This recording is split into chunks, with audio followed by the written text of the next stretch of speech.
troisième essai. Voilà, allez, troisième essai. Allez, on y croit, là. La censure, à bas la censure. Ça fait, j'ai changé de téléphone, ça fait 2 fois que mon truc il saute. Mon téléphone, j'essaye que de faire des vidéos. Hein. Ben oui, on essaye et puis on coupe au moment où on dit des choses un petit peu intéressantes. Non, mais, bah oui, là c'est ça. Et donc je disais que voilà, les députés vont faire sauter le gouvernement pendant 1 an. À chaque fois qu'ils ne seront pas d'accord parce qu'il y a tu vois, regarde, le gros camion il s'en va, le gros car il s'en va. Le plus non, voilà. Il n'y a pas assez de monde. Ils vont aller à Notre-Dame. C'est ça. Et donc voilà, c'est un jeu de dupes. Voilà, donc tu disais les députés. Oui, ils risquent rien, donc ils risquent pas de perdre leur poste puisqu'ils ne peuvent pas dissoudre l'Assemblée pendant 1 an. Donc pendant 1 an, ils vont s'amuser. C'est ça parce que là, c'est ce que je m'étais dit moi. S'il y a un autre qui vient et puis que ça leur plaît pas, il va sauter. Ils vont sauter. Ah, ils peuvent faire sauter ça à vitam aeternam pendant 1 an. Parce qu'ils risquent rien. Ils ont toujours les 15 000 boules à la fin du mois. C'est magnifique.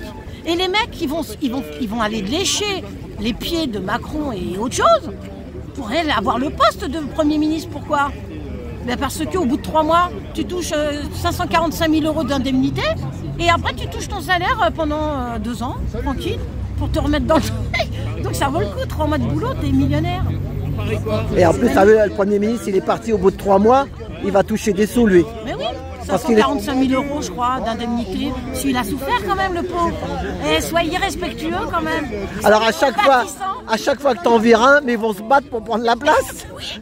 Ah bah, ils vont se mettre des coups de coude, enfin tu vois, coups de couteau, moi aussi, tout le monde veut être Premier ministre. Mais oui. Et donc, en fait, voilà, ne croyez plus ces gens-là. Si vous voulez résoudre le problème, il faut qu'on refasse nation. Refaire nation, c'est pas possible pour l'instant. Il y a trop de divisions, trop de colère. Les gens, ils écoutent le dernier qui a parlé, donc on peut pas s'entendre. Il faudrait qu'on trouve, en fait, une essence, en fait, une chose sur laquelle on est tous d'accord et qu'on ait envie de perdre sa vie pour le faire. C'est ça. Vous voyez, perdre sa vie pour sauver ses enfants ou perdre sa vie pour reprendre notre pays en main. Mais c'est pas possible. Donc il faut attendre et souffrir.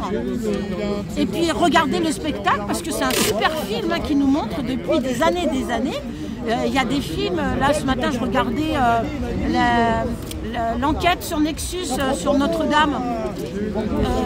Et ben, il nous a montré un film de 2012, un film d'animation assez glauque, où tu vois tous les personnages qu'on va voir à la cathédrale, et qui sont tous mis en scène, et on voit la cathédrale brûler en 2012. Hein. Et on voit la femme à Macron enfermée dans des gens. C'est dingue. En fait, tout est prévu. En fait, ils ont tout prévu. Et c'est pour ça que je dis, c'est d'essence eschatologique en fait. Je pense que le plan est tellement bien fait, quoi. Ils nous attaquent sur tous les côtés et ça marche. Et ça passe.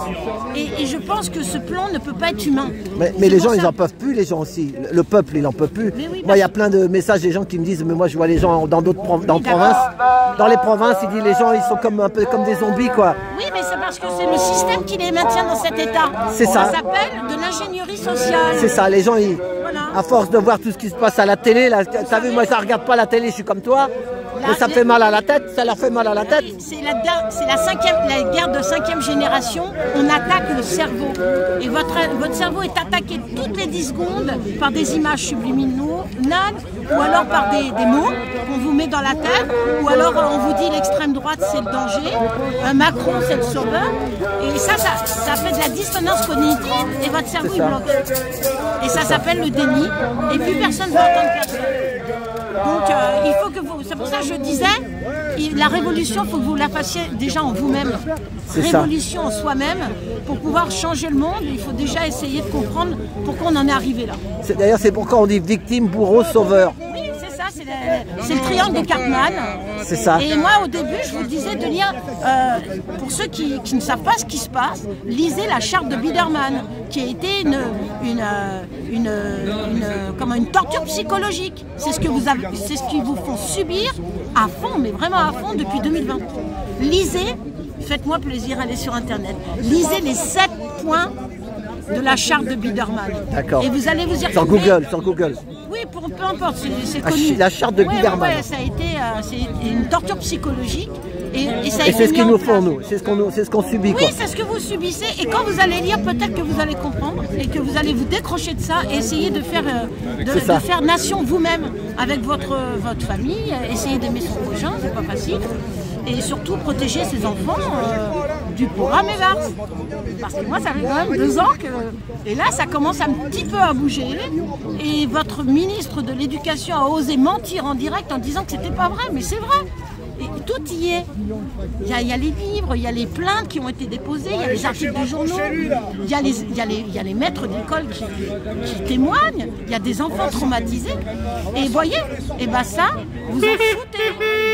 Et moi, je fais la guerre dans ma petite ville, à taguer tout ce que vous voulez. Et bien déjà, protéger ces enfants sur notre territoire, ce serait déjà bien. Et après, on essaiera de... Quand tout aura... En fait, il faut faire le ménage. Il faut tous les dégager, que ce soit la droite, la gauche, Mélenchon, machin. C'est les pires. La gauche bourgeoise, démocrate que vous avez là depuis 60 ans en France, c'est pas la gauche ouvrière, nom de Dieu, réveillez-vous. Ils ne font que diviser ces gens-là.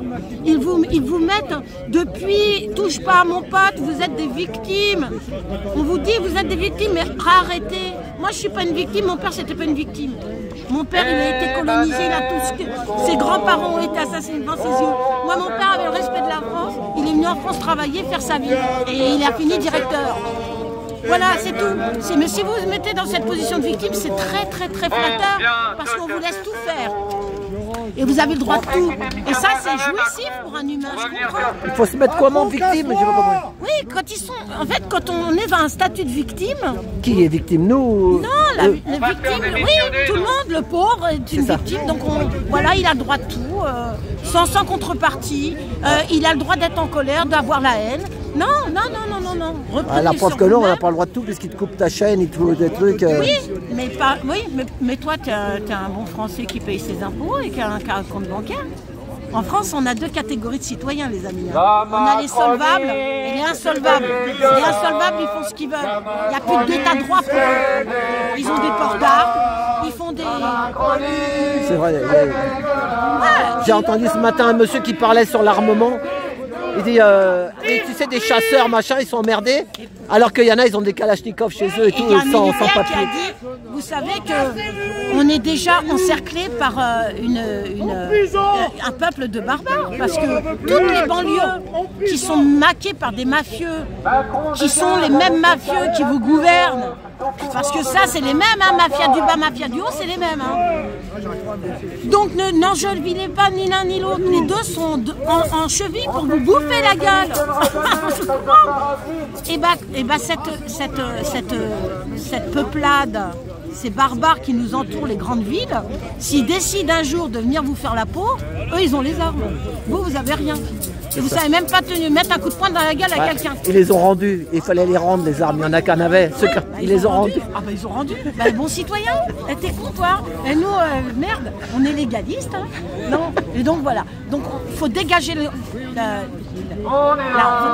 droit anglo-saxon, reprendre le droit terrestre, celui des rois de France, où on travaillait au bon sens à l'époque. Nos règles, c'était pour nous, pas pour faire un commerce international comme l'Angleterre a voulu. C'est ça, ok. Donc, bon bah ça va partir, bah merci donc Lina. On s'en va. Merci, ouais. Bon courage. Allez, merci, bon week-end. Ouais. Merci. Merci. Hein.